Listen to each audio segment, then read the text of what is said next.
Hello, I'm Amirtha Kadambi, and this is a sort of a different version of Outernational, the podcast where I talk to musicians about activism and organizing and how it relates to their musical practice.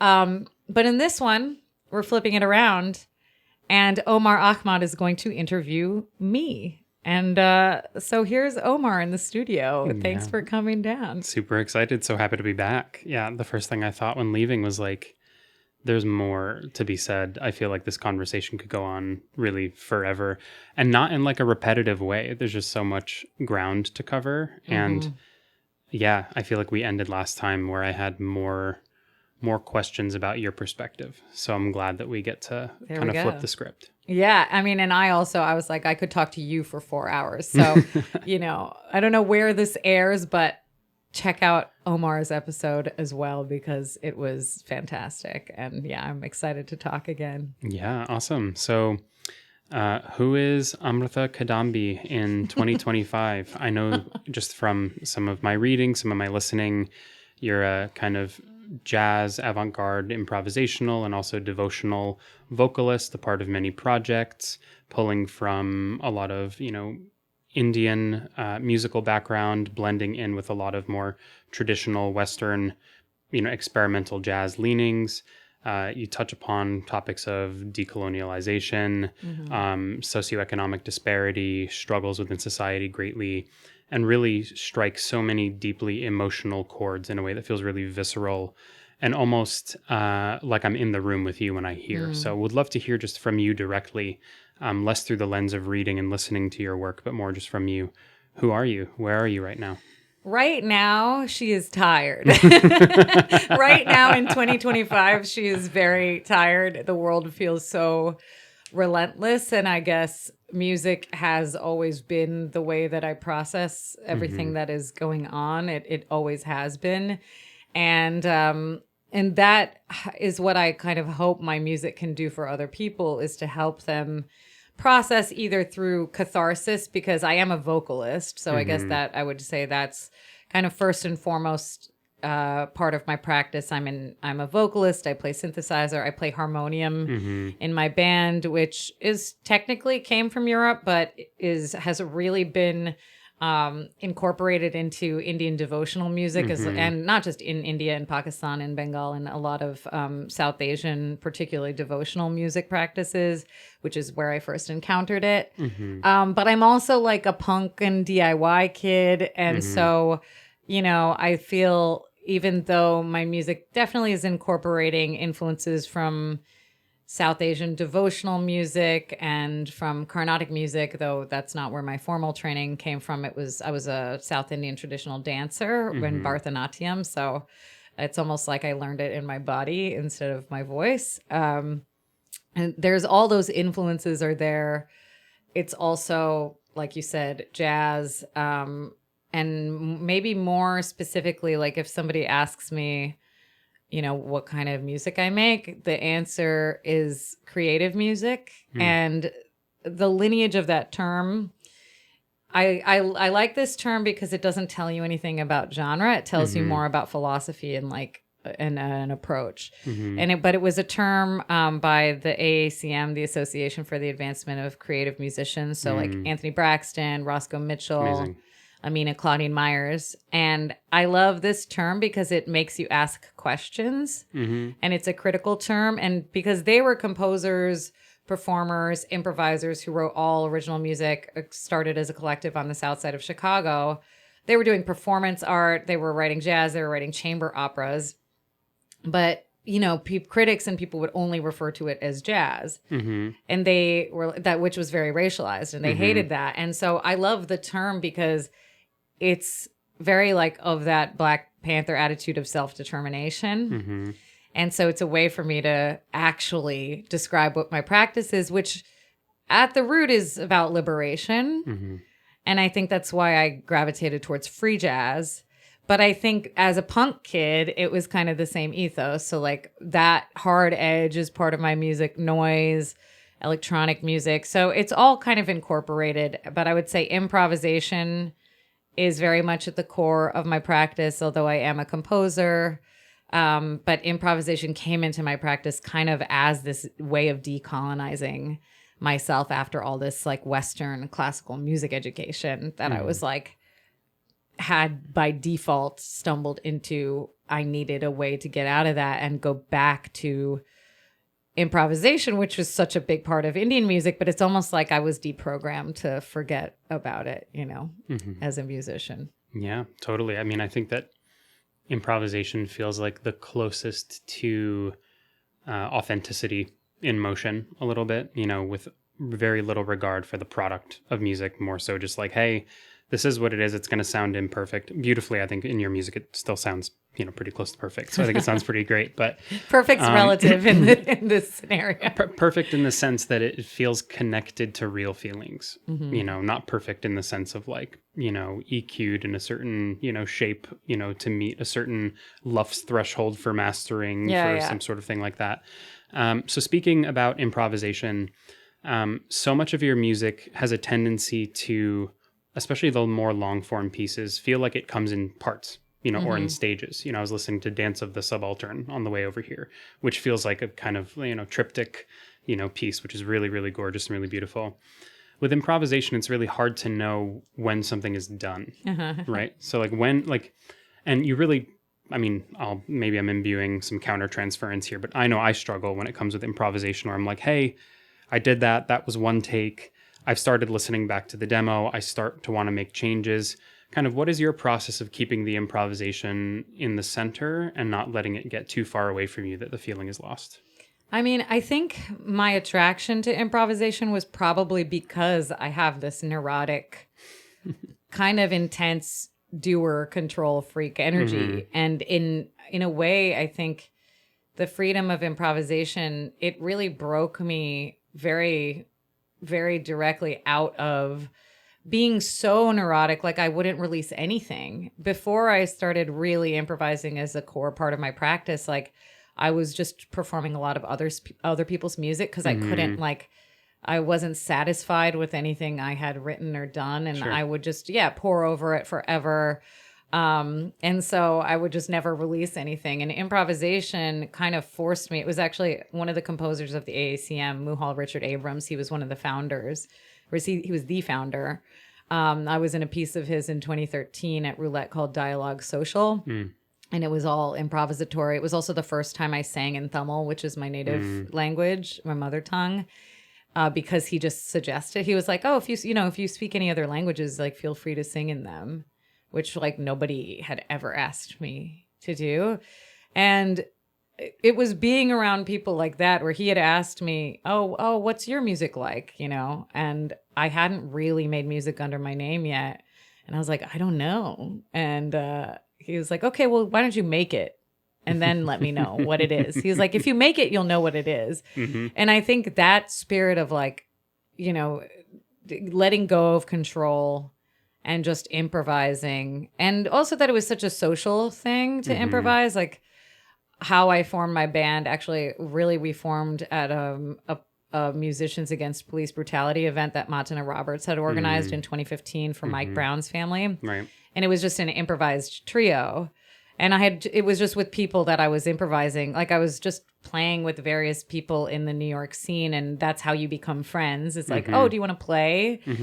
So part of it was improvisation was like, it was a way to become part of a community and develop all these relationships through playing. You didn't have to have a million rehearsals as a band. You just had to like get together and play. And then that developed into a band, and, you know, and I'm in many other bands and I play in many different formations. But, you know, I really realized I wanted to write compositions where not only could I release some of control, because that was holding me back for so long of doing my own music, but also I could have the voice of other creative people who I loved and try not to interfere with it much, and have them be part of the creation of the music in a real way. Like not just like, oh, can you play on this thing? Like play this line that I wrote on this thing. The first iteration of my group, Elder Ones, was Max Jaffe, who's this drummer I loved, and he used sensory percussion. So I was like, yeah, bring it. He's so good. He's so good. Like, bring it to rehearsal. Like, why not? You already do that. Right. And Matt Nelson, and at the time it was Brandon Lopez, though we've had a much different lineup over the years. And it was just like, I liked their playing, and I want them to play, you know? So it's like, I'm going to make music that creates a space for people to play. When we come to do the record, you know, the compositions that I make, the kind of process they go through, and it's kind of all process, and maybe that's, you sort of said it before, that improvisation is less about the product, it's more about the process. So for me, that's like very anti-capitalist, like right there, you know, it's like taking the emphasis off of this finished thing or perfect thing, which white supremacy likes to make us think about what is perfect, what is imperfect. You know, so we rehearse these pieces, but it's like, as I write the music, I'm always bringing it to the band. And as I hear the things they do, I edit and change the music. So it's constantly in this process. By the time we record, it's sort of wherever it's at by the time we record. And I try never to do more than 2 takes, 3 if something really catastrophic happens, because I don't want to mess with it so much. And we do it in sections because then I can just edit it really easily. It's like section 1, boom, section 2, boom. I don't want to go nitpicky. That part of the process is really cut and dry and easy. So once we're in the studio, it's like, it's almost like just playing a show. And then, you know, we just have to do it in a bit more tight way than if we were playing live. Yeah, totally. I mean, I I resonate a lot with the, you know, decolonialization of the approach. One, because when you're working in what is a musical community where everybody's got kind of a distinct role, it really flies in the face of like, hey, who are you as an individual? What is your brand? What is it that you represent? And how do we elevate the individual? I think given you're the vocalist in the group, I don't know if anybody else contributes vocals in Elder Ones. I'm trying to get the bassist Lester St. Louis to sing. But I would love if Lester contributed vocals. About it. But maybe by the record I could get him to do it. Yeah, we can like filter some cello into AI and just have it sing in cello voice. But so the kind of the thread that I was pulling on there is that it can sometimes be difficult as a group in the modern musical landscape, where you are just a group and you're in service of a greater idea than just yourselves as marketable individuals. How has navigating the world of music been as a group? And you've been around, you know, kind of preaching the gospel of decolonialism well before it was cool or popular. I mean, I was listening to Holy Science, which is from 2016, where you've got a track called Dvapara Yuga for Eric Garner, right? A track that if you drop that in somebody's lap today, I think they would automatically know what that means, you know, at least as far as what to expect. But back then people would like, I mean, I can't even imagine people being ready to hear something like that. So I kind of threw a lot of different parts of that question you at once, but yeah, I'm just curious about your feelings on that. Yeah, I guess the band has been around for 10 years because we sort of formed around that benefit against police brutality in 2015. Right. And Eric Garner was killed by the NYPD in 2015. Right. And that track was, I think that was the first time I had ever seen someone die on camera. And I believe that was the first time many of us, I think that was a big moment culturally, which is why that the first Black Lives Matter movement became a thing, was because it was very visceral. And now it's really crazy to think about how much just absolute grotesque images we're watching on screen every day. But I think that was a moment that was very new. And I had been in my practice space when I had watched it, and then I just started improvising because I was so, like, I didn't know what to do with myself, and this motif came out. And that's why that parentheses for that tune came up, even though the first record had no lyrics on it. And it's really interesting to think, like, about people being ready for it or whatever. It's like such a very specific audience, I guess, that my music has, although I would love for it to be as broad as possible. And I've had everyone from Indian aunties to like little kids be really excited about Elder Ones. Sure, so yeah, of course. I think it has the potential for any kind of audience to listen to it. I think I'm the average between those groups of people. Yeah, so yeah, you're definitely resonates. A child and an Indian auntie. But I remember in the early marketing of that record, you know, there were no lyrics on it, and I think the reason why I didn't write lyrics at that time was because lyrics were always a thing that held me back from writing. Sure. Music, because I would just get really like in my head. Everything sounded dumb. I was like, I'm not a poet. I'm a singer. Like, why does every singer also have to be a poet? And I started feeling so liberated by just improvising wordlessly, which is how when I go into a session, I don't make up words. I like improvise in this with abstract like syllables and things like that. So it was for me a way to free myself of just get the music made. Okay. You have musical ideas like first, like just go from there. But I added that parentheses because I was like, this is responding to the moment. This improvising that we're doing is responding in real time to things that are happening.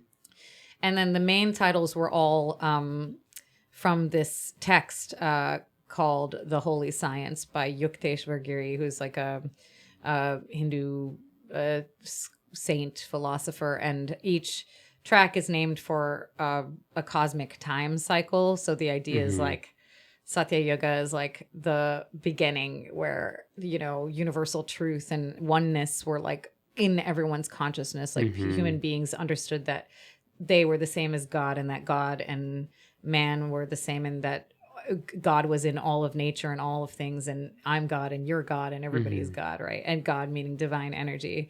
And then each yoga after that, it starts to degrade. And guess which one we're in now? Definitely not the absolute worst one. Probably right before it. No, we're in the worst one. I mean, according to these, like, I was being sarcastic. you know, yes. we're in the Kali Yuga, and that I think is Right. sort of in popular culture. But that's the idea is like, well, what it means is that we're actually at the point where consciousness is going to raise again because the time is cyclical. Right. And it kind of has to get to the worst possible point to expand again. But to finish sort of your initial question, because there's probably a lot right there,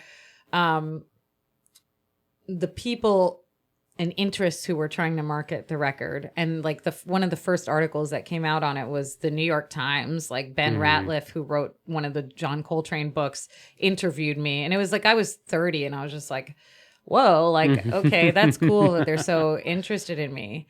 The angle really was, oh, it's so Indian. You're so Indian. It's all Indian, you know? And I'd be like, okay, this track is for Eric Garner. And when we play, I talk about these things on stage. And I almost feel like why I was having such a big moment, and I've had an all right career, but I feel like I got the most attention when I was being Indian.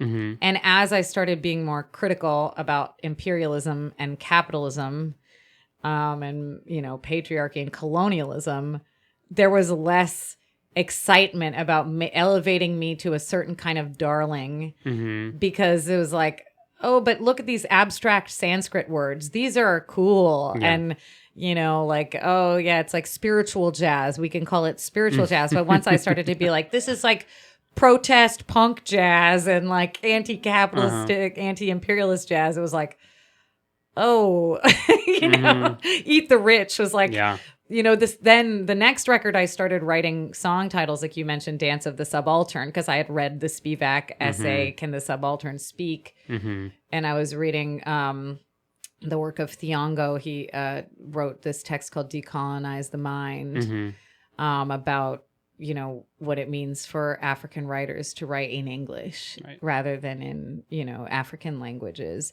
And so I was reading all this hardcore theory because I was doing a PhD at Columbia University, which I quit. And I'm, in hindsight, feel really good about myself for doing that. But I was like really conflicted as an academic because I was like I love this writing. I love Spivak. I love these ideas, but it's so dense. And purposely kind of inaccessible. Sure. And so for the second record, I was like, what if I could write this theory in a way that was just super accessible? So Decolonize the Mind, the song on that album becomes, you taught us your tongue and your God, the heel of your boot on our necks. That's the line. And that summarizes a lot of post-colonial, decolonial theory. 100%. Because I was going to protest and I was like, what if it was like a chant? Like if I could write a lyric that was like a protest chant, you know? And so it was interesting how the attention from white journalists and jazz journalists and Europeans, and it's shifted. I still feel like I have a nice base of people and a following and whatnot, but I noticed the drop off. I noticed the hesitance. I also then had to like, I wrote a letter to Wire magazine because they had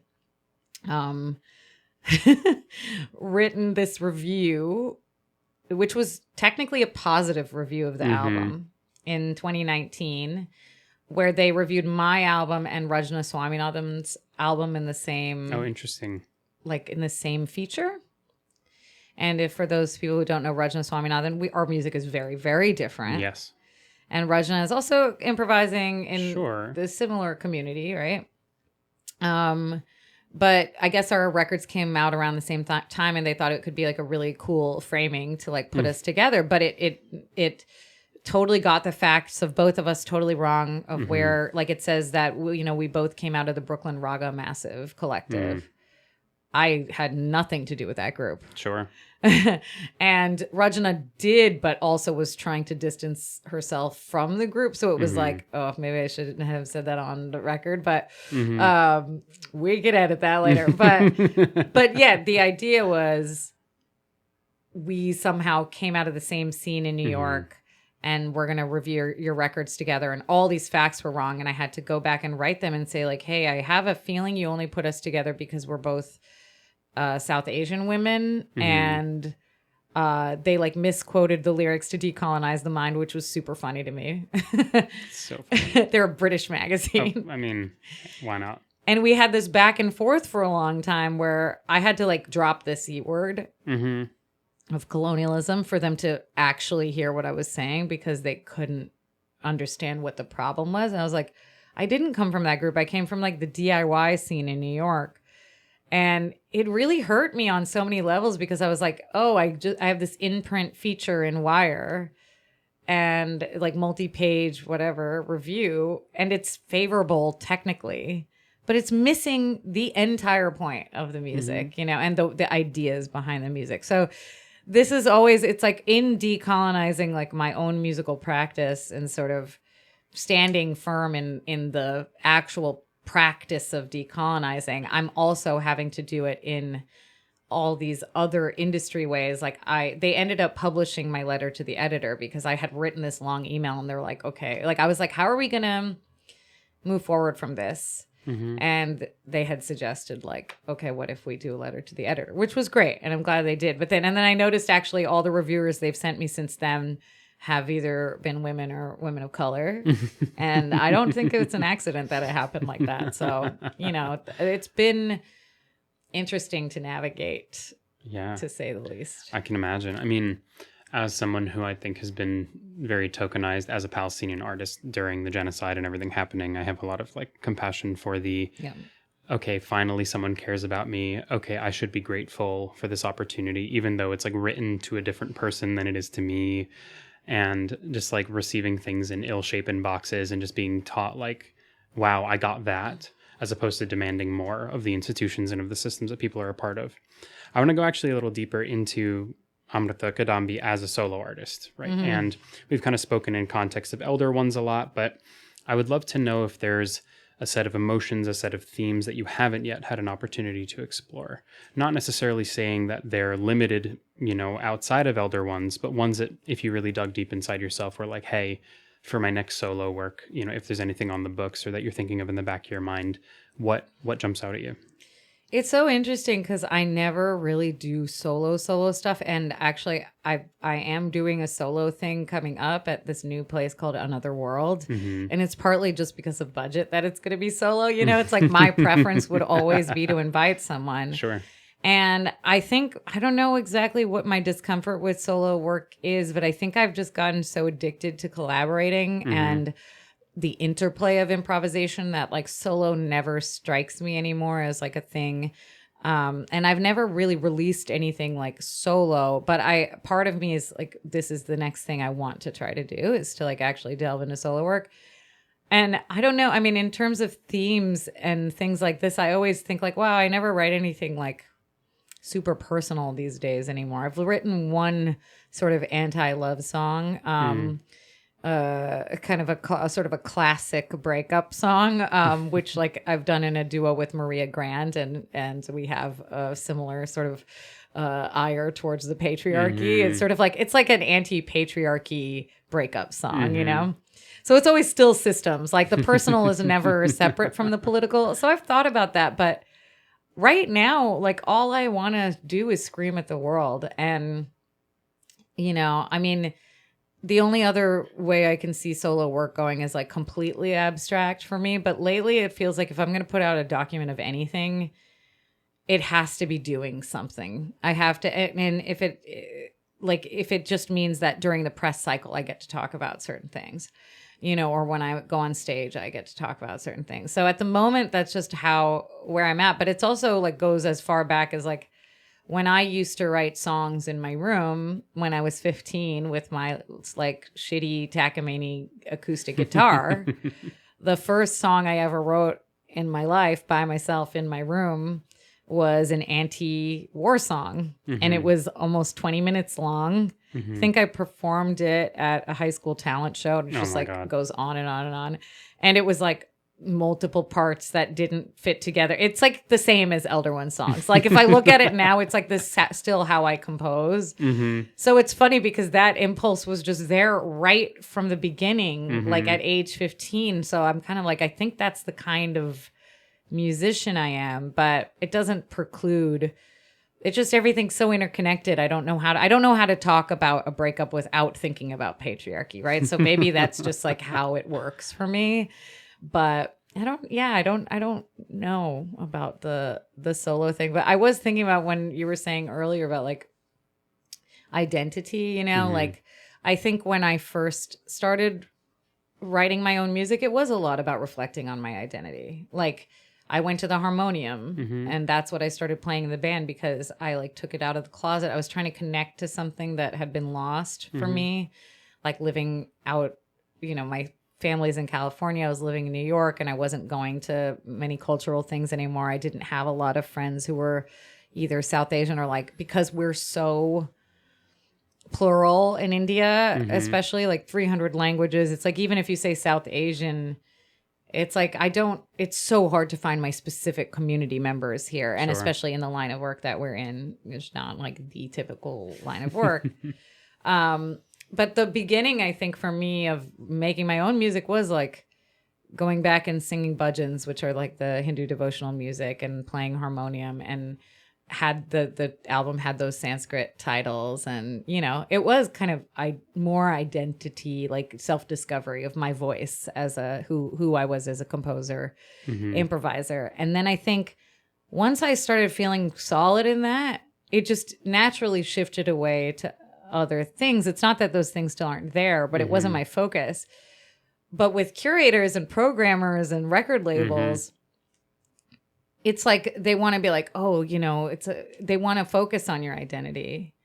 And it's funny because it's like, what art is not about identity? I don't know. But a white musician would maybe never get like the same kind of questions or the same framing. And I just went to this discussion that Matana Roberts organized over the weekend at Issue Project Room, where I worked for many years, and have lots to say about that. But Matana was talking about this idea of us being interchangeable. So it's like, let's say someone wants a Palestinian musician for something, but you don't say something the way they want it to be said, or your work doesn't do a certain thing, they'll just find another Palestinian. Sure, yeah. And it's like, in their minds, we are interchangeable. So it's like, oh, we'll just find the softer Indian who doesn't yell at us. You know? And I was like, it made me even less interested in dealing with identity from like, I wanted to become obscure to them. I wanted to like become less legible to them. But being less legible means you have consequences in an industry that wants you to be a thing that's easy for them to fetishize and categorize market. Yeah, of course. Yeah, absolutely. Yeah, I mean, it's anytime I get booked, I'm like, man, was Mukatra busy? Like was Basil or Haikal or Dakin or any of these other, and I love them. Yeah. No shade to those artists, but it's always because it's usually somebody who reaches out and the first thing they say is like, we really wanted to find a Palestinian artist.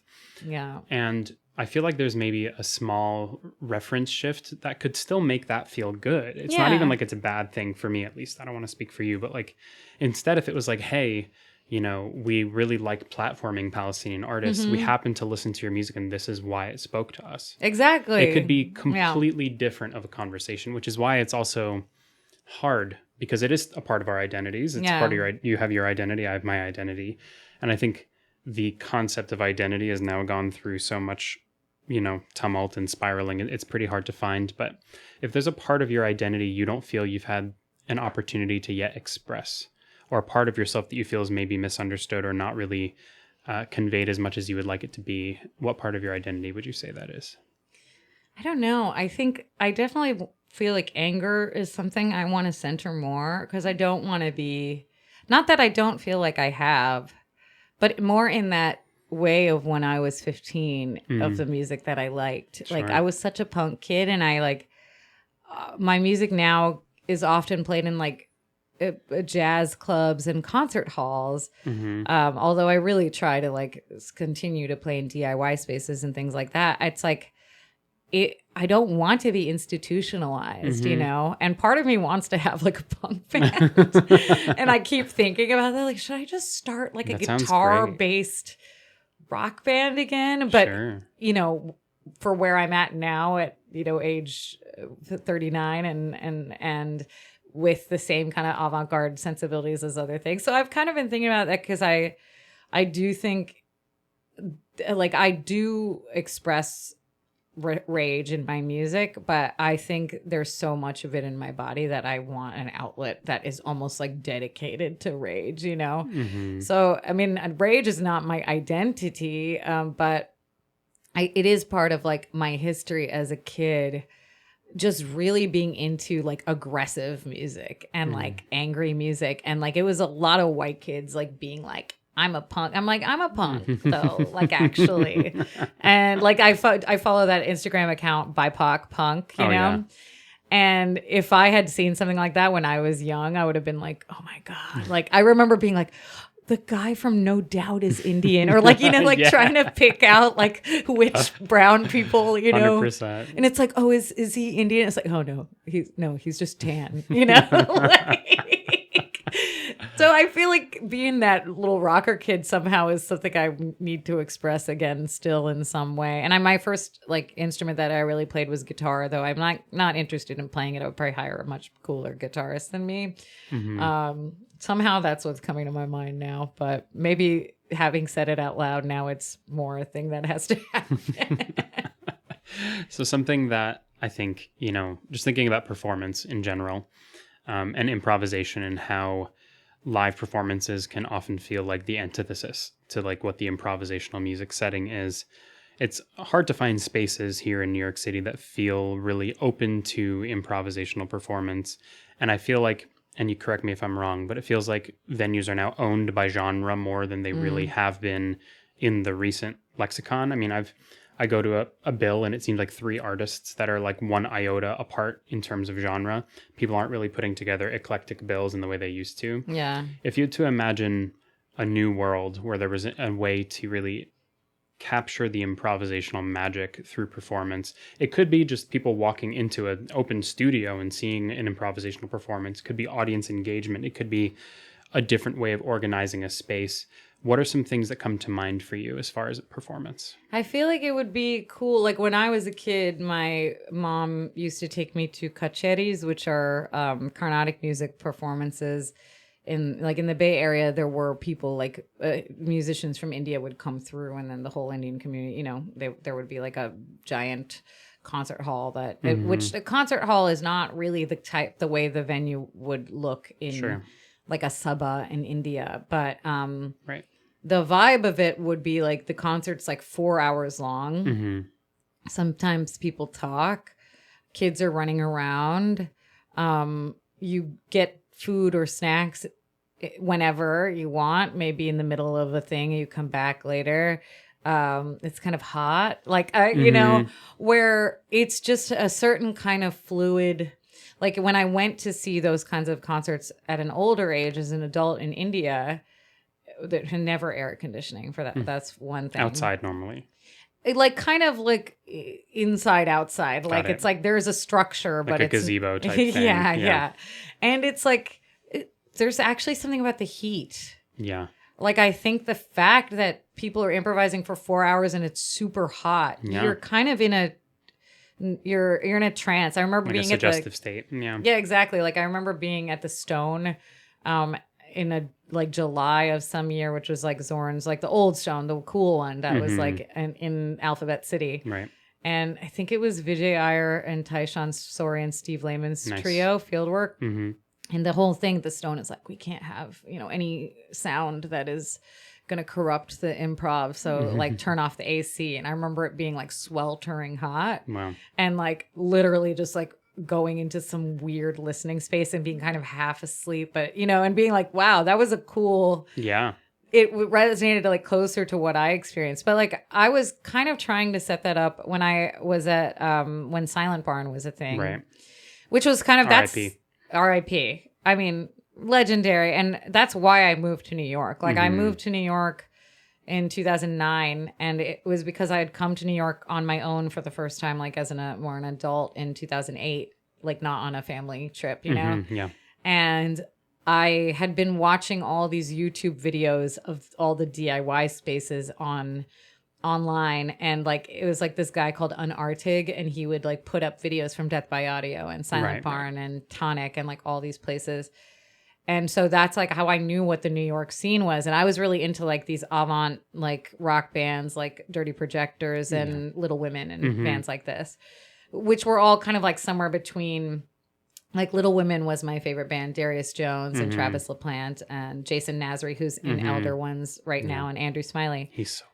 So his Saint Abdullah, the Saint Abdullah record also. So he's good like with Jason. My favorite drummer. So incredible. The fact that he's in my band is very exciting. But that was my favorite band, was Little Women. It was somewhere between like late Coltrane, like blistering free jazz and like punk music, And so I was like seeing that they're playing at these types of venues. So when I got to New York, I picked up, there was something called show paper, and I was just like highlight like every concert that looked cool, like the physical paper, and try to go to those venues. And I remember going to Silent Barn. I was staying on the Upper West Side because I was doing this classical voice program at Manus, which is really weird to think about now. But I went from the Upper West Side to Ridgewood. Wow. By myself. It was like unmarked, so I didn't even know if I was like, wow, I should not have done this. Like, oh my God, I'm going to get back at like 3 a.m. or 4 a.m. And it was a community space. It was so communal and sweet, and everything was DIY. And that's the thing I really miss. But when Silent Barn moved to Bushwick Avenue, I was part of, like, they had something called kitchens. And so you could decide which kitchen you wanted to be a chef in. And the kitchen I chose was Outreach. And so I organized like this block party in Bushwick that was like some kids performing music, like crazy rock bands, like DJs, like dancers, like dancing in the street. It was really fun. And then I also was organizing a series called Tongues that was basically putting like various like South Asian traditional music, alternating between that and like avant-garde or improvised music. So we had one with like a Bangladeshi Drupad singer and Machina Roberts. Wow. And like that, I think that would be my ideal. Like I was trying to do it in a DIY space, which I could, because that's the whole beauty of it. Like they're like, yeah, whatever you want to do that. Like we don't care about ticket sales. Of course, they were packed like every time I did one of those. And like the venues that exist now, like something like Roulette, it's very formal concert hall vibe. I'm just like, it doesn't ticketed, really seated. I'm gonna watch a performance energy. Yeah. And it's like this comes from Europe. Yes. And it doesn't really fit for a lot of like jazz. Like really is like basement sweaty club. That's the vibe. But even like, let's say when we play at Public Records with my band, they like to program improvised music. It's fine. But like we have to be out by 10 sharp Yep. for the DJ sets. Yep. Because we are not the money makers.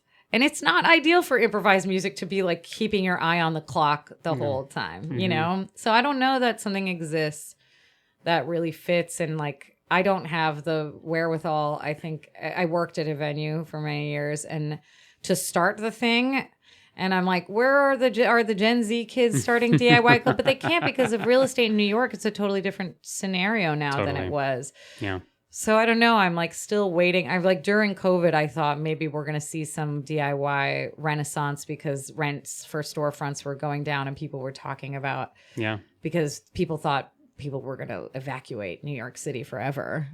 Of course, now it's like more expensive than it's ever been. So I don't know. I'm somebody out there. If you're out there, start a venue where there's food, where kids are allowed, where people can come and go, where you could have 4-hour concerts. You know, that's what I want.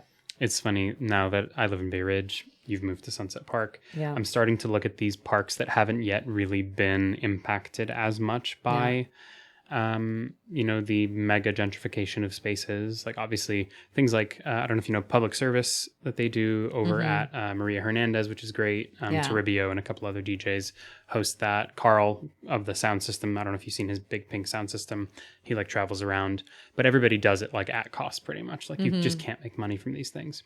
But it makes me wonder about neighborhoods that have not yet been too affected, thinking about South Brooklyn, thinking about, you know, even the Bronx, thinking about other areas where, you know, the music can exist without it needing to be, you know, overly marketed and people can just kind of show up, you know, not really thinking about the middleman. It makes me wonder a little bit about, you know, whether or not we've already kind of predetermined where music is supposed to be. And if music can't happen in those places, it's all of a sudden like, oh my God, I guess it can't happen.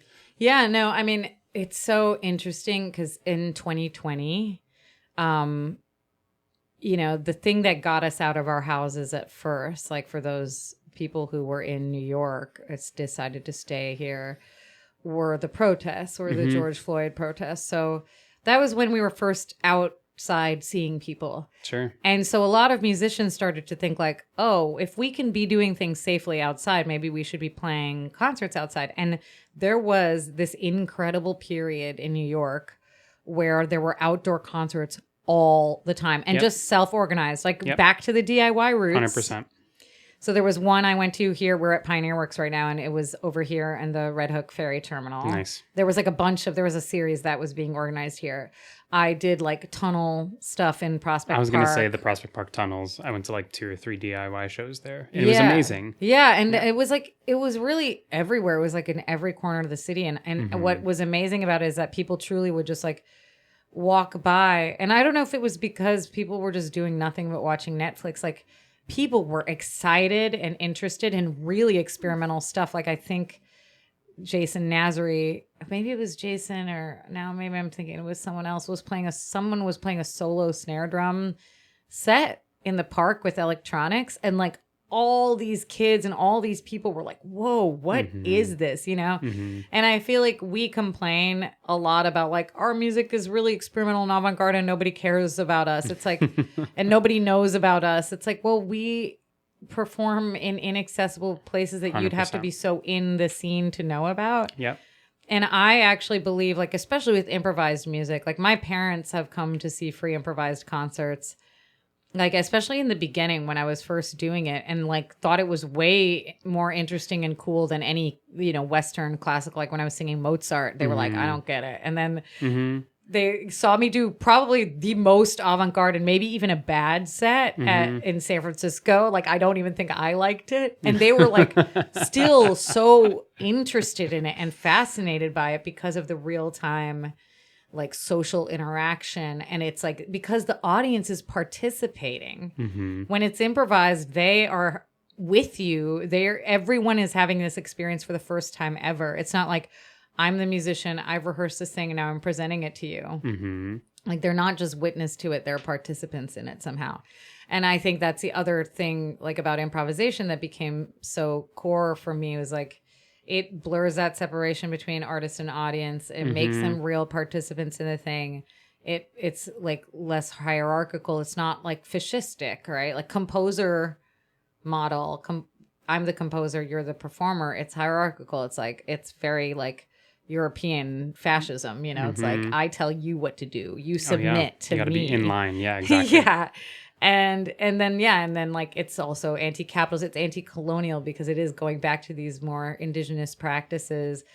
I mean, and it's like something that I feel like as an organizer, improvising is a tool that we use when you're dealing in real time with crises that are unfolding before your eyes. Where like we're still trying to figure these things out, but like, okay, now we're being surveilled all the time. How are we going to adjust our tactics? Like, you have to improvise. You're doing it in collaboration with other people. You're doing it in communities, you know, in real time, in real spaces. So I feel like I've learned so much from improvisation that is not just musical, that I can apply to other things. And it's like a constant process of learning, you know? So that's for me, like one of the things that happened in the pandemic that sort of was very spontaneous was, because I live in Sunset Park, so maybe you know this facility. Do you know Metropolitan Detention Center? So that is where our boy Luigi Mangione, who allegedly, you know, allegedly, is currently being housed along with Diddy. I was gonna say Diddy's there, a few other people. Ghislaine Maxwell. Yeah, I work 2 blocks from there. Yeah, Yeah, so I'm there all the time. It's a federal prison, and a guy named Jamel Floyd was killed there in 2020. Right. Not related to George Floyd, but here in New York. And he had asthma, and he was pepper sprayed to death. Like they knew he couldn't breathe. And so there was a thing that this Sunset Park advocacy group did every Friday, which was like a rally and a vigil with his family. And I was going to those every Friday and trying to get involved. And a couple times, like I started to be like, what if we had music at these things? Because if you know those buildings, it's like a corridor. There's a big space between them, and there's a crazy acoustic. I mean, if you haven't actually stood in front of that building and heard it, it's really wild. And the water is right on the other side of it.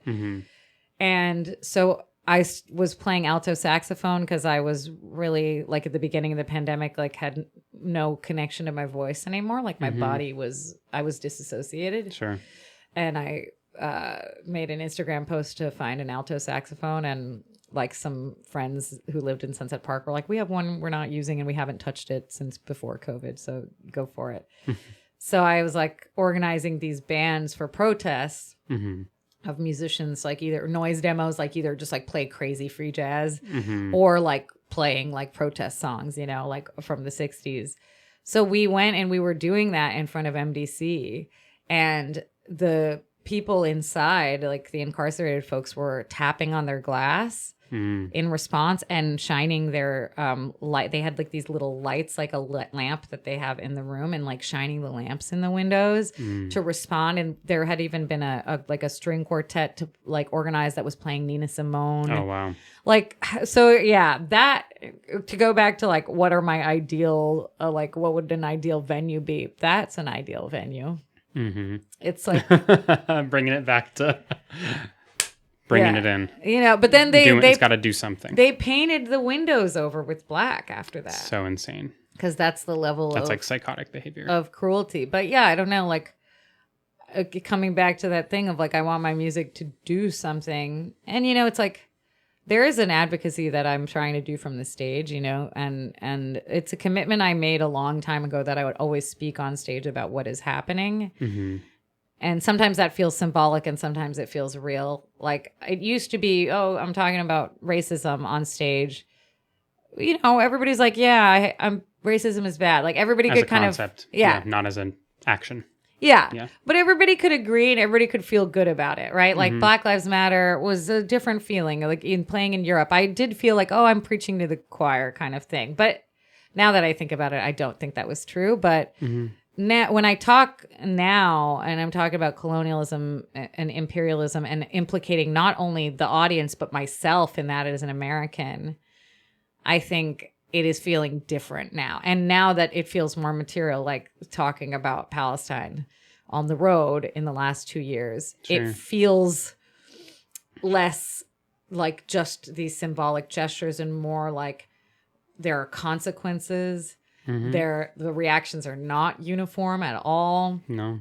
And so that is part of it. But I even want to take it a step further off the stage and like, yeah, think about prison populations, like, you know, playing at Rikers or something. I don't know if they're booking free jazz, but this is like the stuff on my mind of like, I don't think the venues are working for us anymore. No. I can't even over the last 2 years, I was trying to work with various organizations to get venues to commit to PACB. Yeah. Or endorse PACB's call, sure, which is the Palestinian Academic and Cultural Boycott of Israel. And I couldn't get in our scene, in our community that espouses all these radical, or let's say progressive, but they think radical values, inclusive, etc. Yeah, social justice, this and that, and that they profit off of through their marketing and everything else too. They profit off of 1,000%, and they expect the artists. The onus is on the artist. Yep. And that means the consequences are on the artist as well. Like, 100%. And then they can just rebook someone else. It's like, we're just the venue at that point. And then it's like, wait, hold on. But you were just a person. Yes. Yeah. I don't understand. So. No, that's exactly what it is. It's like when they get to benefit from your social justice framework or your identity, then it's all about we're a community space, blah, blah, blah. But as soon as you're like, hey, I want a material, I have a material demand for you, which is that you should endorse PACB's call. And that might mean that it's going to anger some funders and, you know, maybe some audience members or whatever. It's like, oh, we're just a space. We don't have, we're not political, sure. Like, you know. So it's very disappointing for me because we couldn't get, when we were doing this organizing, even one mid-sized organization to do it. Mm-hmm. We got a lot of DIY, cool, like Star Bar and the Red Hook record shop down the street and, you know, beautiful sisters, like the back room only because that was the one that they had control over. That's like so funny. They're like, we can't do it for the restaurant, but we as the back room can say like, we endorse PACB's call. But it's there's something poetic in a really sad way about the back room is able to endorse. Yeah. I know, but it was still important. But it was like, of course, not to diminish it, but we couldn't get one, and it makes me feel insane because it's like we're just at a point where things are so dire, and we are lending our labor and our work, our very personal, very vulnerable artistic work to these places, and they're not aligned with my values. No. So that's like the standstill, like regardless of the vibe of the venue, I'm like, can I play in a place that feels actually value-wise aligned? And at the moment, it doesn't feel like that exists. Francis Kite Club is cool. And now I'm like almost like trying to book shows based on like how I know their solidarity is. Sure. So it's like, oh, I should play there because they are actually in solidarity with the Palestinian people, you know, and Palestine being representative of so much beyond just Palestine, of anti-imperialism, of all the intersecting horrors that we're dealing with. So, I mean, if you imagine like civil rights era going to a jazz club that refuses to, you know, promise to be a safe haven for Black artists. Yeah. And then people being bewildered about that concept. That's kind of how people react to PACB, where I'm just like, I don't understand. I mean, it's going to look insane, I hope, in the near future, because, I mean, like Nina Simone would refuse to play in segregated venues. Of course. And that makes perfect sense to me. Yeah. But she also paid the price in so many ways for taking that type of it's true. stand. Like, it took a huge toll on her mental health, like Sinead O'Connor and her, like, resolute, like, not just solidarity with Palestine, but like being like, hey, I'm going to speak out against the Catholic Church, like, period, you know, like this is like wrong. And there are consequences for all of this stuff. But I feel like if a venue or if a system that we do our work in the art world or whatever is somehow cannot disentangle itself from genocide and horrific like imperialism, surveillance, like all the same surveillance that's used in Palestine being used here on immigrants, and the same, money that the same companies that build private prisons build detention centers, all this. If our venues can't like take a clear position against those things, why should I care about if they continue to exist or not? Like, wouldn't the thing be then to create something that doesn't rely on those things? One would think. But this work is what seems to be the most difficult thing. Like, I can write the music. No problem. I mean, I'm not going to say no problem because it's hard in its own way. That's the fun part. Or actually, writing isn't that fun for me. Playing is the fun part. But I know how to do these things. But I don't know how to do this other thing. Sure. Like, I don't know how, like I feel like you've been asking me to imagine, And that's the thing I'm struggling to imagine. Like, how do we get ourselves out of where we're at right now, Yeah. I mean, I think it's very hard to know what building will rise in place of something that hasn't been torn down yet. So I think that there's some grace that we need to all give ourselves in that it's very, very difficult to see past smoke. You know, and right now things are only just starting to sizzle and burn just a little bit. Like, we haven't really seen what this period looks like yet. And a lot of people are like, oh my God, things are worse than they've ever been. And I'm like, they can get worse. Like, first of all, that's just not categorically is untrue. But the mind fuck, for lack of a better philosophical, ontological term for it, is the hard thing to deal with. It's I feel like I'm literally living in a different reality from other people that is very challenging. So I think hopefully as we approach the next higher elevated form of consciousness, we'll start to be able to sift through and see past the smoke and start to build something new. It just, I mean, whether you look at medical things that require a certain amount of time and a certain amount of treatment, and you can't look past it until you just like heal the thing. I think we're at a point where it might be helpful first to just like do the healing before building. And you seem like such a builder, and I'm also a builder. So it's very quick to be like, oh my God, I can't envision it. I can't see it. Like, who else if not me? And it's not that I can see better. It's that nobody cares to see. So it's like who's going to take up that mantle? And I think the answer is one, somebody's working on it. Yeah, like, we can't see it. A lot of people are working on it, and like often people are like, will call me an activist, and I used to be really weird about that. I'd be like, no, they're a real activist doing the real work. Sure. But now I'm starting to understand that. Try to just like, okay, integrate that and take it seriously that is part of the work that I do, is like organizing and being an activist, and like but it's interesting to like go back to the spiritual idea of like the Kali Yuga versus the Satya Yuga, like the age of truth is coming. The whole idea is that it like the goddess Kali, who the Kali Yuga is like named for, is the goddess of destruction. Yes. And she's really important. Like, she's like the most important, one of the most important goddesses, because it's like it has to be destroyed to be built up again. You have to go to the absolutely most morally depraved point for people to actually see how everything works. And like, it's a slightly optimistic thing that I think has happened for us in New York City. But I was just talking to someone from WAWAG, the Writers Against the War on Gaza, about this yesterday. Is, electoral politics are not the be all end all. But like Zoran Mamdani, like winning the primary here in New York, one of the huge things that it's done is shown that this third rail of that they thought was a third rail of being openly pro-Palestinian, about calling something genocide, calling it a genocide, denouncing it, like being like, I support BDS and I'm actually introducing BDS legislation XYZ. And I would arrest Netanyahu. I would follow the ICC. I would, blah, blah, blah. I have my critiques of Zoran, but like, he's pro-Palestinian, like period, and that not only didn't destroy his political career, which in New York City it's supposed to. Right. It's supposed to do that. He crushed.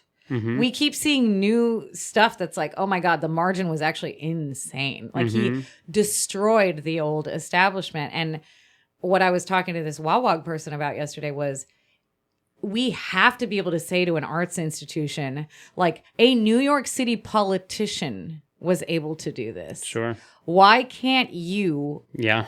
an arts venue, do this? It's like you're a 200 square foot empty Exactly. box with a bar. We're not where we were a year ago. No, we're not. And that is incredible. That's like, it doesn't erase the fact 100%. that, 2 young Palestinian men were like murdered this week in the West Bank, and one of them is an American, and nobody seems to care. Safe. Yep.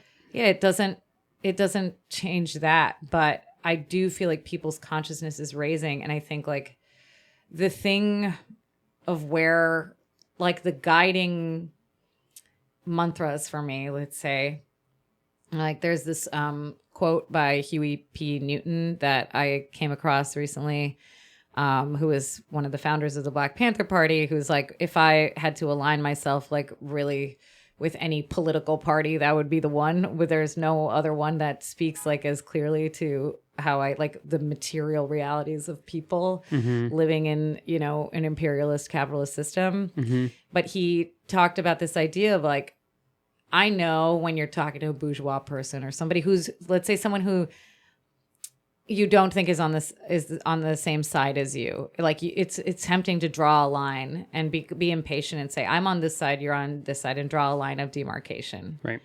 But he said the actual work of revolutionaries is to help people's consciousness expand and to raise their consciousness and to know that at one point I was at a certain level of consciousness, and then somebody or something, or I read something, or somebody brought me into something that expanded my consciousness and raised my consciousness. That stuck with me because we view them as militant. That is a militant organization, but their real revolutionary act was raising the consciousness of regular working people. And I feel like as artists, art is one of those ways you can raise consciousness. And for me, it was like Rage Against the Machine. Yeah. I remember seeing them live and like learning at the concert about Leonard Peltier, the indigenous activist who was only recently freed, last year. That band taught me, like pointed me towards Noam Chomsky. Sure. System of a Down taught me about the Armenian genocide. Exactly. Like, it's just crazy. So that's what it can do. And I feel like if there's anything that I am trying to do, especially right now, and recommit myself to, it's like, as artists, we actually do have that possibility. So even if you can't necessarily be out in the streets every day getting arrested or, whatnot, we can be doing this. And that is like part of, trying to do this podcast is like, I was hoping that this is a way to do that outside of just being on stage, is engage with these ideas. But, there's so much to do, but I do feel like that's a role that we have to play as musicians, 100%. Yeah. I have 2 more questions for you. Yeah, I feel like this is so satisfying. I just like, I'm tangential. I'll like swing. So feel free to rein me in. No, it's all good. So kind of culminating a lot of the themes of our discussion, if you could go back and talk to 15-year-old Amirtha about the importance of, what music would mean in combination with kind of standing up for good, elevating consciousness, and specifically something that you wish you had known sooner, right? Or that you wish you knew about the connection between these things sooner, what would that be? I really was fortunate to get exposed to those connections really quick. Maybe it was the Bay Area. Sure. And maybe it was that the punk scene in the Bay Area and like socially conscious, like hip hop. It was just like, so it was so clearly part of a lot of, like, I remember listening to Tupac when I was really young, and like my ear just really like gravitating towards the lyrics and being like, oh wow, he's like saying things that I've never thought about before. And like, I didn't grow up in a Black community. I was learning about it through, this music. So I feel like I don't remember when that connection was so explicitly made, but like my cousin Vivek used to be our concert chaperone because he was like 4 years older than the rest of us. Which at that time is like eons older. Yeah, he's like in high school, Right. you know. Wild. But he was wearing like a "Not My President" t-shirt Right. everywhere we went, and you know, like, and so I feel like, and he was also the person who was introducing us to all these cool bands and taking us to concerts, and you know, so they all just kind of were tied together, and like, and I think when I would see people like say something on stage, or like, I think I remember seeing this. I was like a comedy fan too, like a huge comedy fan. Dave Chappelle was like one of those consciousness raising people, like Wanda Sykes, and like all kinds of people. But like it was like that, seeing that it was possible to do that through music and art. I learned about the world through those things. You know, maybe I lost your question a little bit, but I think they've always been linked for me, or not always. Like that anti-war song that I remember writing, it was maybe even before our actual entrance into the Iraq War. It was like after 9/11, but I remember we read the book All Quiet on the Western Front in, you know, English class. And I was just like always fascinated. Like I was very obsessed with World War II and all the literature from it, because I was like, how could people do these things? Yeah. Like, why is war a thing? Like I was always like just baffled and curious about it and wondering like why. And it was like novels, films, like Battle of Algiers, like all these formative moments of art. It was art that it wasn't just like I was like, but I loved history too. But it was always through art that I was like understanding about the world. So I know it's possible for me as an artist to do that for other people.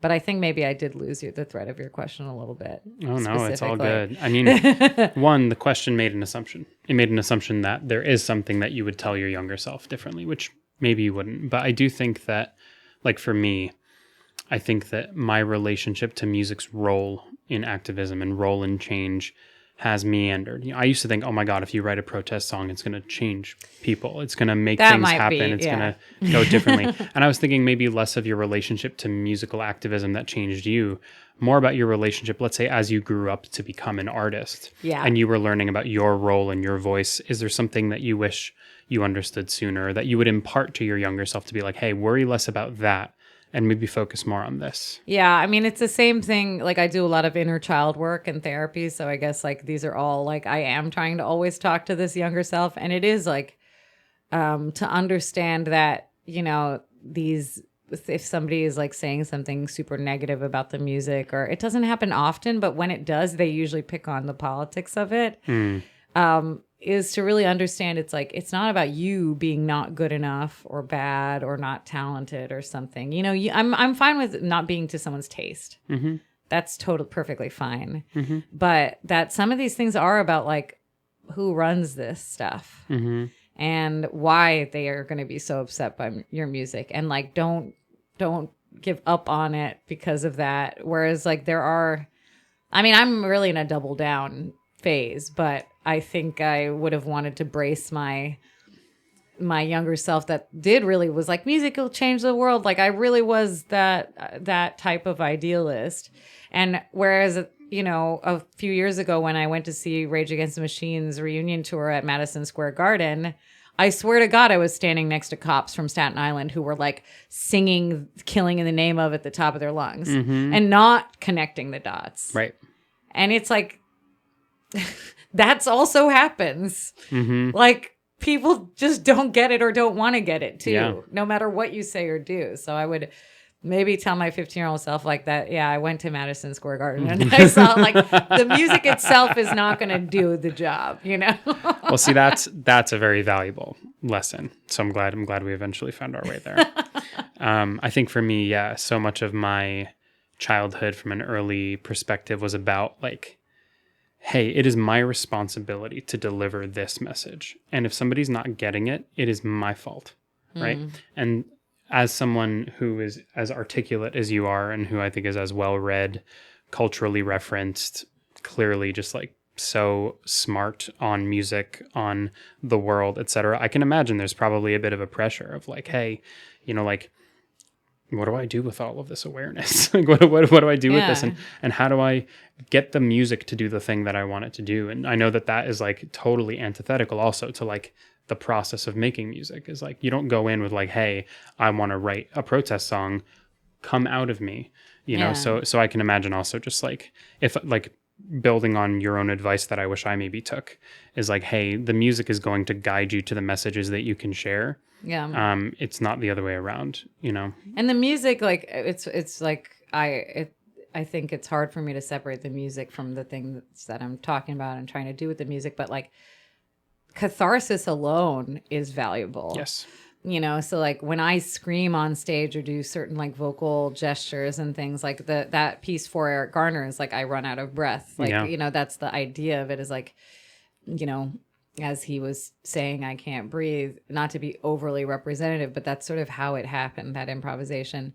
And, I've heard this from people say like, I feel so much rage, I wish I could scream, and it's like, I can, I'm a vocalist. Like, nobody's gonna think I'm crazy for doing it. I get one paid. Screamer to another. I get paid to, I saw you scream at your show recently and I was like, whoa, this is so intense. Like, but it does that for people. Like, that's the concept of catharsis. It makes them feel like what you're doing is them doing it. Like, they sympathetically feel that. And I feel like, or like rhythm, like making people dance or whatever, like all of the, like, I actually think my music, I think of it as like some like avant dance music, because I always am like, rhythm is the most important thing. Like, it always lands on some like fucked up groove, like by the end of the composition.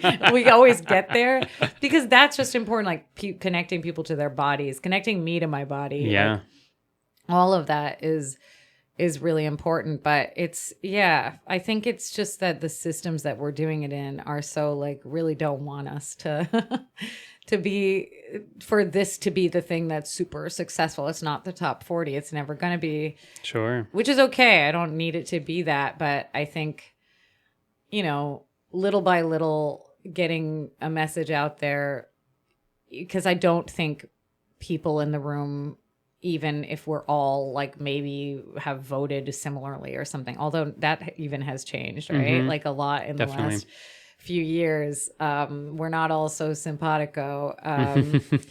Like, I just had a reviewer who came to Vision Festival. I don't know why he decided to be so vitriolic towards me and my set. Whoa. When I got really, really, really positive feedback, like across the board from that set. And I know it was good. It was a cool set. Okay. Like, I'm not saying that because actually I've done enough inner child work where I can say that. Like, I thought the set was good and I'm not bad. Send in a review of the review and then maybe they'll publish it. Starting to think about it. But he was like called the things that I said condescending. And I was like, oh, it's condescending to you because you're this white man jazz reviewer and you didn't want to be called them condescending lectures.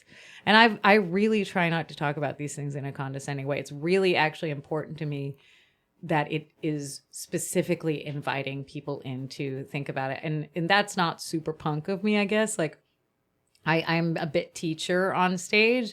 That's maybe fine. That sounds condescending to people, but I'm like trying to break it down as simply to help like cultivate something in people, whether or not they feel like they identify with the message, that it sparks some like new way of looking at something that they maybe hadn't thought about before, which is why like class is so crucial for me. Of like, this is the intersection of so many, and capitalism, like we're all suffering under the system, and look the ways it's hurting you, but also hurting all of these other people. They're not separate. Like, we can't keep thinking of race and class and colonialism and gender and all these things as separate issues. They're all like, imperialism is capitalism.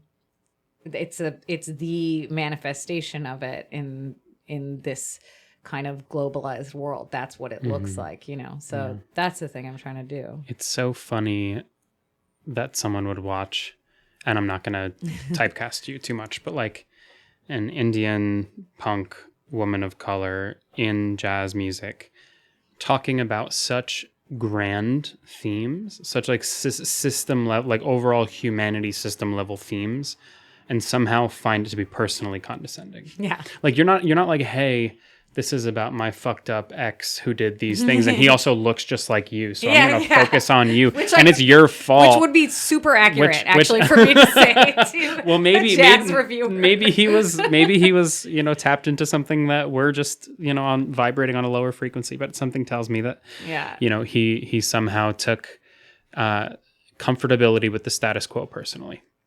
Exactly. And I think that that's a really interesting take, because if I heard if of all the things that you've said, I'm a man. I'm a cisgendered heterosexual man. No, and I'm tall and I have a job and I have various, forms of privilege. And at no point in any of this have I felt threatened or condescended against or talked down to. But I think also like the image of an angry woman in general, I think brings about so much. The word intimidating is used in such a high frequency, really to mean I'm uncomfortable with the truths that I'm hearing and I don't know how to reconcile that discomfort, so it must be their fault. And condescending is such a funny word because it really means I feel sensitive about what you said. It doesn't mean you did anything. A person speaking condescendingly requires an audience who takes it that way. Yeah. And I think that that's really interesting. He could have said, you screamed, I didn't like that. And that would be okay, that's a stylistic choice. Yeah. But if it's like, hey, the way she was talking about the overarching ideas and themes of our time felt condescending to me, it just really hilariously sticks out. Yeah. Or you're just like, oh, I'm so smart and everybody already knows these things because I know these things. It's like, well, maybe you know some of these things, but a lot of people don't. Like you'd be surprised. Like I teach at Brooklyn College, and like I don't think that it's like I have students who know a lot more than a lot of adults that I know, and I know a lot of adults that like are really knowledgeable but have a huge amount of blind spots, and I'm just trying to all the work that I'm trying to do to expand my consciousness, because there's things I didn't know and now I know, or things I still don't know that I'm trying to know. I'm in process, like as an improviser, like some of these speeches are sort of, they start very improvised, and over the course of a tour, they start to settle into themes. Sure. But I'm always relating them to what's happening in real time. Like they are part of the practice of like when I'm on the road, like I'm reading about what's going on and I'll bring something up that just happened, but it's always starts to be they become little compositions unto themselves. I was going to say, it's woven into the narrative of the art. It's like not separable from the performance. It's not like it's like, okay, just stick with the music. It's like, no, the music is literally about what I'm talking. Like this is a part of the improvisation. All the time, just focus on the music. I was silly. Like, got in a comment thread like that. I really was like, why? I've been lately falling down these holes on Instagram, and like I don't know. We each have our weak moments. Yeah, it's like Coldplay. Like there was like someone was waving a Palestinian flag, and someone was waving an Israeli flag, and Chris Martin said something classically white liberal, which was just like, oh, it's just like beautiful to see both flags in the audience, that everybody can come together. And like I went off in the comments, and then like all these people are like, you have so much hate in your heart, and like just all kinds of stuff. And I was just like, I don't know, there's no way. And I'm just like stating facts, and it's like, you have hate, it's like, because you can't. If someone has that lens, you can't. There's no number of ways that you can say this thing that are just regular facts that aren't going to offend someone who has this worldview where they are, of a certain privilege. And I have those privileges too, like as an American, which is even more why I feel like I have to say these things on stage, because I'm so implicated. Like I read today, this was actually just an Instagram post that I saw, but it was like, the EU is actually the bigger investor in Israel. Sure. Even bigger than the United States. We're the biggest like direct aid. We give them we're the supplier. The supplier. But it's the Netherlands. And I'm playing at a festival there in November, and I'm just like, yo, like you guys are not off the hook. Like, which is funny because they really act like a whole part of their ethos is acting like they are off the hook. But none of us are, and that's more my point, right? No, absolutely. It's like, but it's like, oh, you are also not off the hook. Like, don't give me shit just because I'm an American and look at Donald Trump and Donald Trump's the be all end all of evil. No, he's a symptom of the whole system, and there's like all of us are complicit, and we have to really look at dismantling that shit in ourselves. And along with that, trying to think about how to build new systems out there in the world. But like, we have internalized every single one of these things. We're all part of the thing. So it's like, Definitely. music is my way to process all of that, because it feels pretty bad. Yeah. To be honest. Sure. And on that note, bringing us back to the raison d'etre for this podcast, Outernational, and on themes of a global nature. You've had the opportunity to speak with a couple of individuals, bringing some artists together, myself and others. Have there been any eureka moments, any interesting ideas or concepts that you feel that prior to starting this project, you've since, learned about? There's probably a lot, but I will say I recently talked to Greg Saunier from Deerhoof, and Oh yeah, they were just here at Pioneer Works. yeah, and it happened to be the day when Deerhoof left Spotify, and Yeah, I think it was like the day after the show or the day before the show, or like it was pretty close. Yeah, and our interview was like the day they made that post, and their posts have been like just a lot of text, like text slides, and Greg is like crazy voracious reader. He was quoting Glissant and all kinds of stuff. Like, he's like so keyed into this like critique and analysis. And I was asking him about this idea of like, oh, we say all the time there's like no ethical consumption in capitalism, and I would say the same about production. There's no ethical production in capitalism. And he said like, oh, that's just a way for us to also say like there's nothing we can do and nothing we do matters. Right. That was like a really powerful framing for me, because he was like, yeah, we're going to leave Spotify. Like, he's like, I don't know what that will do, but I've been on Spotify this whole time knowing how horrible it is. Now they've just invested $700 million in Helsing, this military. Oh yeah, the AI-driven military killing machines and surveillance and everything else. Yeah. Yeah, and I think even I've just remained on Spotify all these years because I'm just like, whatever, I guess we have to. No, we don't. No, we don't. And I don't know, there was something he said about like, the more we repeat that thing of like, there's no ethical consumption or production. Like, we are implicit and we're complicit in everything. Like, it's in every system.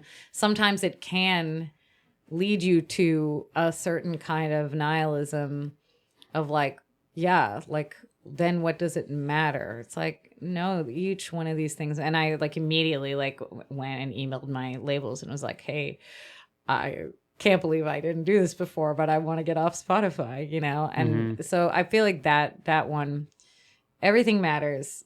Everything matters. Really, like, it pulled me out of a certain kind of nihilism to think of it that way. Yeah. No, I think that makes a lot of sense. And unfortunately, we could sit here all day and think about every single tool made by a person with a bad heart, or every single advancement. And something that I keep in the back of my mind is like, you can take good advice from bad people. You can use a good tool made by a bad person as long as you move it in the direction of a net positive. And I don't think Spotify is something that has any real net positive benefits. It's over, guys. like they're really, it's like, yeah, if we learned that the Brooklyn Bridge, was made by people who hated, people of color, or it probably was, by the way, or right. I mean, I'm certain that it was, or if we learned like the maker of the automobile, or this or that, also, or the first ship, exactly, right. So like Ford, right, but at the very least, like if you're all getting in your car to go and like go to the Keystone Pipeline, and say fuck this and put your bodies on the line and make a difference, like we unfortunately have to get over the fact that certain things have like a net negative effect, but it's up to us to eclipse that effect more than anything. And refusal is a tool. There was a book that came out in the last year by Omar Ahmad called Everyone Will Have Always Been Against This. Yes. And he talks about a refusal to participate as a powerful thing that the ruling class and the systems actually don't know what to do with you. Oh, yeah. When you start to say, no, I refuse to participate in this. Like, I refuse to vote for Joe Biden in a genocide era. Yeah. The system absolutely does not know what to do with you. And I think a lot of people are starting to come to this in various ways. And we're kind of at a crossroads because of it. And I think that's going to continue to grow, that 100%. feeling of refusal. So we can refuse together, but then we also have to think about like, what's next? What do we build? How do we move forward? So. Yeah. And on that note, I think that brings us to a close. Thank you so much. This has been Amirtha Kadambi and Omar Ahmad for Outernational. Thank you so much, everyone. Thanks, Omar.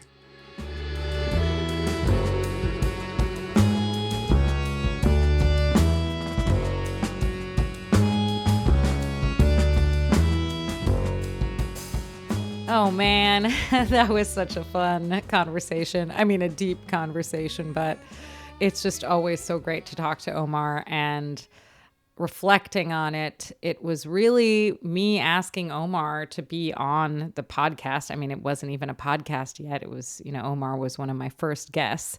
That's how we became friends. It was when Omar was an artist in residence at Pioneer Works and I was doing the fellowship, and the rest is history. I hope that was a way to get to know me, your host, a little bit better. And you can look forward to some more episodes in 2026. So please subscribe and follow on Substack. And if you become a paying member, there's some benefits. You can find that on Substack. And it will help me pay for the production costs. And, at this point, it's now a labor of love. So I want to pay my amazing producer, Z Park.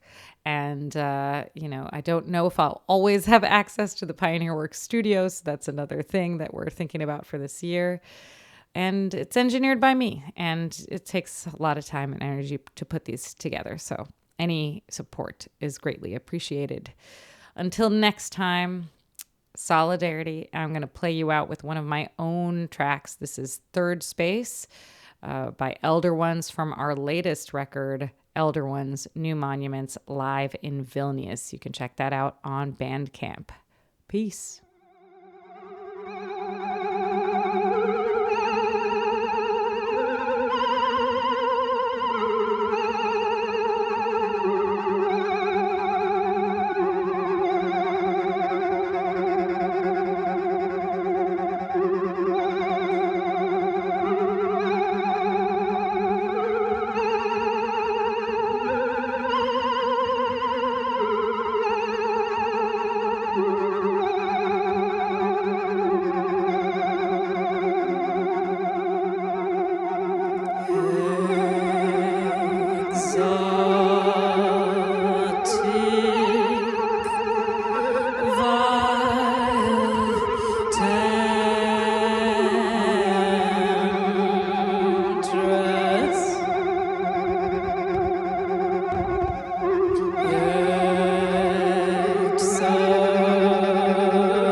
Achoo.